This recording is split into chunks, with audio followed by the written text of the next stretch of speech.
जल्दी समय में आप लोगों को कोटा बैठे बैठे थोड़े हम अपने महापर्व की ओर लेके चलते हैं, जो कि छठ है। तो छठ एक ऐसा त्योहार है जो हम बिहारियों के लिए, बिहारी तो सब यहाँ जो होंगे वो समझ सकते हैं क्या है, लेकिन जो बाहर के हैं हम आपको फील दिलवाते हैं कि छठ क्या है। छठ वो महापर्व है जिसमें अपनी हरेक माँ अपने हरेक संतान के लिए, मतलब दादी अपने बेटे के लिए, हमारी माँ हमारे लिए, और आगे मतलब जो भी जितने संतान जिनके रहते हैं सभी कोई मिलकर अपने संतान की उन्नति के लिए व्रत करती हैं। यह व्रत 3 दिनों का होता है। पहले दिन नहाए खाए, जिस दिन सभी जितने भी व्रतियों होती हैं वो नहाती हैं, पूजा करती हैं, और उस दिन एक अलग प्रसाद बनता है। वो प्रसाद ऐसे होता है, इतनी शुद्धता से बनता है कि वो उसमें कॉमन नमक नहीं जाता है, उसमें सेंधा नमक यूज होता है। और वो सेंधा नमक चना दाल बनता है, कोई अलग दाल नहीं बन सकता है। चावल, चना दाल और लौकी की सब्जी जिसमें केवल और केवल हल्दी रहती है, पर फिर भी इन सबका स्वाद आम दिनों के खानों से कोई मतलब अलग ही स्वाद रहता है, जिसका कोई बताया नहीं जा सकता है कि वो प्रसाद कितना महाप्रसाद होता है। अगले दिन आता है खरना, जिसमें जितने व्रतियां रहती हैं दिन भर तो वो उपवास रहती हैं, निर्जला। रात में जब चांद निकलता है तब चूल्हे पर, मतलब कि गैस यूज नहीं हो सकती है उसमें, जो हम लोग आम यूज गैस करते हैं वो नहीं होती है। लकड़ी की चूल्हे पर जो रोटियां होती है उन्हें बेला नहीं जाता है, केवल हाथ से उन्हें मतलब बड़ा सर्कल किया जाता है और फिर उसे सेक कर उसे ही खाया जाता है। और खीर बनती है जो कि गुड़ की होती है। मतलब आम ये है कि हम प्रकृति को उन्हीं के चीजों से, उन्हीं के प्रसाद बना के, हम प्रकृति के जितने सिंपल चीज हो सकते हैं उनके द्वारा ही प्रसाद बना के प्रकृति को पूजा करते हैं इस छठ में। फिर अगले दिन होती है संध्या अर्घ। संध्या अर्घ में फिर उपवास ही रहती है महिला, बस खरने के दिन रात में चांद देखने के बाद एक बार वह खाती हैं, और फिर उसके बाद जो उपवास निर्जला रहती हैं वो पूरा एक दिन, और फिर संध्या अर्घ के बाद होती है सुबह वाली अर्घ। संध्या अर्घ में हम सभी लोग घाट पर जाते हैं। घाट होता है नदी के तट पर। नदी के तट पर पहले से ही जितने घर के मतलब पुरुष या मेल्स होते हैं, जितने भी, उनकी ड्यूटी होती है घाट बनाने की। घाट पर वहां पे गोबर, गाय के जो गोबर होती है उससे वहां पे उसको लीपा जाता है। लीपाना मतलब कि एक लेयर लगाया जाता है, ताकि ऐसा मान्यता है कि उसके गोबर के लेयर से जो बनती है वो वहां की मिट्टी शुद्ध हो जाती है। तो उस घाट को पहले शुद्ध किया जाता है, और फिर संध्या अर्घ में सभी लोग जाते हैं। एक मेनली दौरा होता है। दौरा क्या होता है कि दौरे में जितने सूप होते हैं, सूप जो बांस की बनती है, वो भी बांस प्रकृति से ही आती है, वो हाँ सूप में जितने भी सीजनल फल हैं, जैसे कि उस टाइम पे रहती है गन्ना रहता है, सेब, संतरे, केले, बहुत अनेकों तरह के फल रहते हैं, उन्हें सूप में रखकर, और एक महाप्रसाद शाम के अर्घ से पहले बनती है, वो होता है ठेकुआ। वही ठेकुआ जो होता है मेन प्रसाद कहलाता है, जो कि घर में बनती है। और उसकी भी शुद्धता यूं होती है कि वो जो ठेकुआ बनता है उसमें गुड़ डाला जाता है और घी से छाना जाता है, तेल यूज नहीं होता है।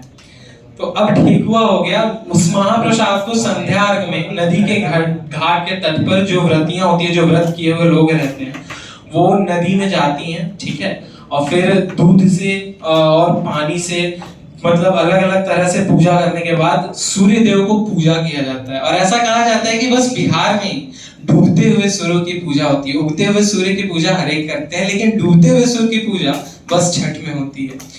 यह छठ की शुरुआत हुई थी मैथिली के एक पौराणिक मंदिर से, जब सीता मैया ने एक गुरुकुल में एक साधु थे, उनका नाम अभी हमको याद नहीं है, लेकिन वहां से सीता मैया ने अपने संतान लवकुश के लिए, उनकी उन्नति के लिए और एक उज्जवल भविष्य के लिए छठ की शुरुआत की थी, और तब से ये मान्यता चली आ रही है। संध्या अर्घ के बाद आती है सुबह वाली अर्घ। सुबह वाली अर्घ में जितने भी परिवार के लोग हैं, तो स्त्रियां तो पूरी रात नहीं सोती हैं। क्यों नहीं सोती हैं भाई? क्योंकि सुबह वाली अर्घ जितनी जल्दी होती है, पारण होती है।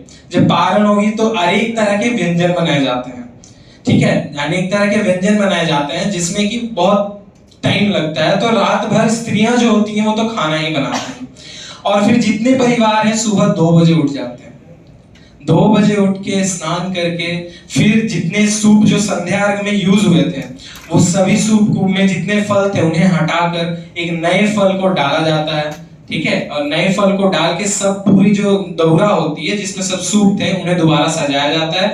और सुबह जाके और सुबह उगते हुए सूर्य को निकलने से पहले उस शीतल मौसम में जब हम घाट पर जाते हैं, सभी व्रतियां नदी में मतलब हाथ जोड़कर खड़ी होती है। कब तक? जब तक सूर्य ना निकल जाए।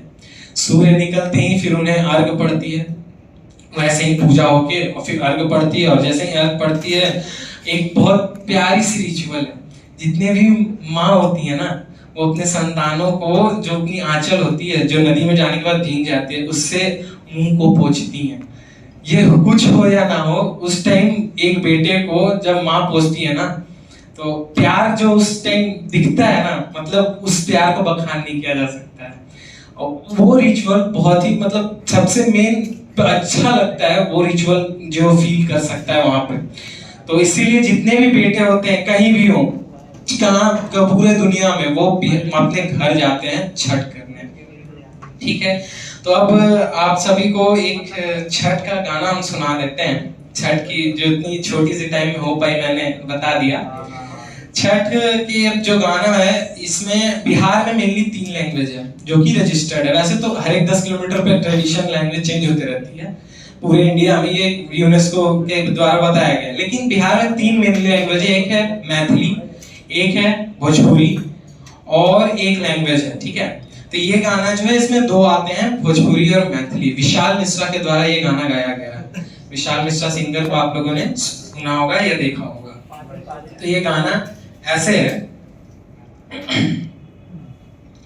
एक माँ गाती है जब बेटा बाहर रहता है, ठीक है। वो ऐसे है कि बन परदेसी आज गईला शहर तू, बिसरा के लोग आप गाँव के घर तू, उहे घरवा उहे गलिया पुकारे। ओ छठी मैया रसता निहारे, जय हो छठी मैया बुलावे छठी मैया। अंगना में जीजी संग मौसी, छठी माई के गीत गाए, छठी माई के गीत गाए। सज धज के नई की दुल्हन, पर्व के ठेकुआ बनाए, पर्व के ठेकुआ बनाए। तो ये गाना यहाँ तक भोजपुरी में था। अब बताया जाता है कि जब पटना जो बिहार में मेन है उस हिसाब से ये लिखा गया है। पटना में बहुत फेमस सिटी है, मतलब कैपिटल है बिहार का। तो वहां पे अब मगही में किया गया है कि बाबूजी गेलथुन केलवा किनाए, पटना बजरिया से नीमुआ ले आए, फलवा से फलवा से बबूनी बहंगी सजाए। हो फलवा के भरवा से लचकत जाए, बहंगी लचकत जाए, बहंगी लचकत जाए।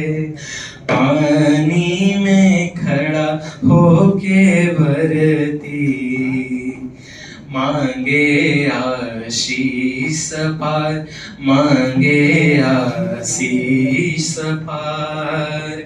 सबके सुहागिन रखी है, दीह उमीर हजार, दीह उमीर हजार। हे दीनानाथ सुन ल पुकार, हे दीनानाथ विनती हमार।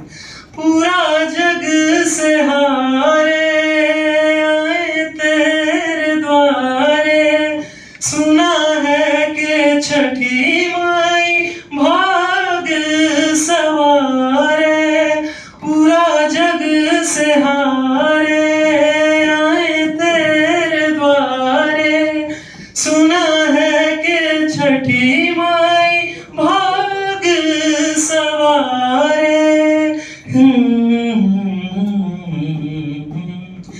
Hmm